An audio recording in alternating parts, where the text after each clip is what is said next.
Volando expreso a Zootrópolis.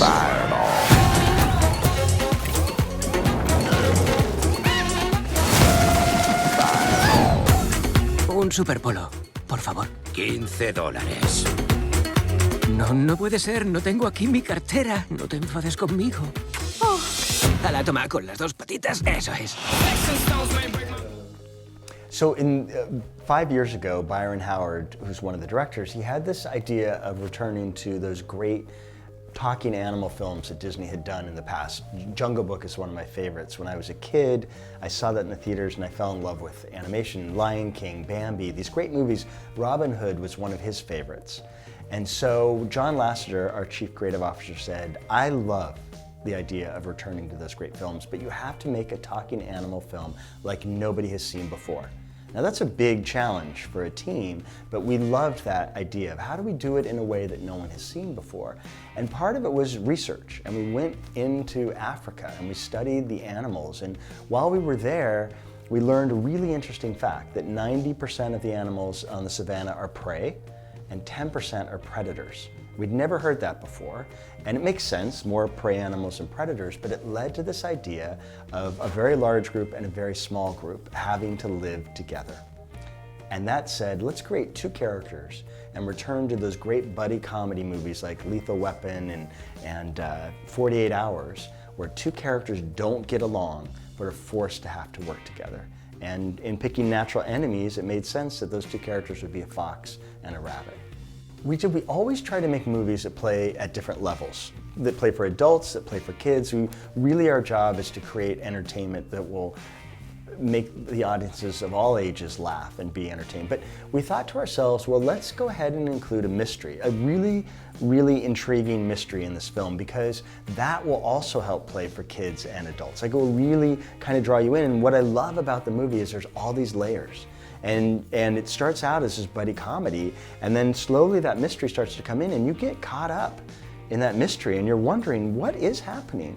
You're being entertained and loving that aspect of it, but the mystery creates a whole new element to it that you didn't necessarily see coming as the movie starts to evolve. And to us, that was really exciting, and again was one of those things of trying to make it be a talking animal film like no one has seen before. For some kids, this will be the first mystery they ever see. And it was a really exciting idea to us. And it's complicated because doing a mystery film is complicated. You have to make it work within the storytelling. It has to still be entertaining. People can't get lost. It can't be too complicated. So all of that create a whole nother level of storytelling for us. From the very beginning, we wanted Shakira. And one of the reasons was we said, this is a big international city of animals. Polar bears and fennec foxes and koala bears from all over the world. So the voice talent should be from all over the world too. So when you think about the incredible singers around the world, Shakira is number one. So for us, we said, we really want Shakira. But that's a big dream, to get Shakira to come and be a part of your film. So we met with her in Los Angeles 2 years ago, and we pitched the story, and she fell in love with it because she's somebody who so believes that we all have a responsibility to make the world better, and there's this great theme within the film that speaks to that idea in a way that really drew her into the project. So we very quickly became friends and said, let's do this, and she's been an incredible collaborator.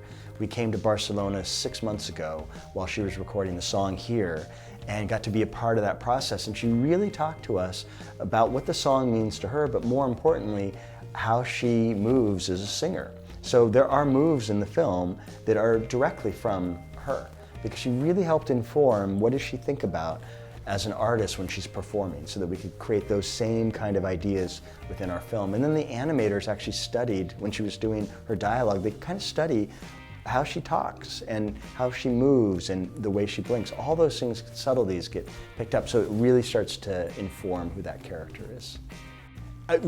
One of the hardest things in creating an animated film is you spend 5 years creating these characters and creating this world. It goes out and gets released in the movie theaters, and then you don't get to play with them anymore. It's like these characters and these worlds go away. So we always secretly hope that the world will fall in love with the film and those characters in a way that we get to revisit it.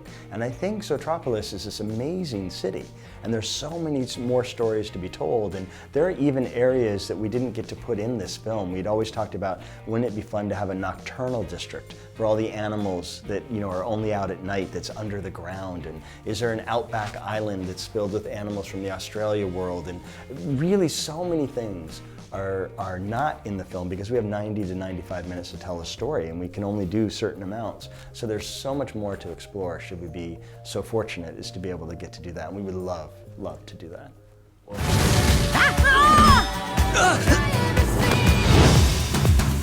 ¿Quiénes son esos? El capo más temido, Don Bruto Mascarpone. Vienes aquí sin avisar el día de la boda de mi hija. ¡Congeladlos! ¡Ah, papayito!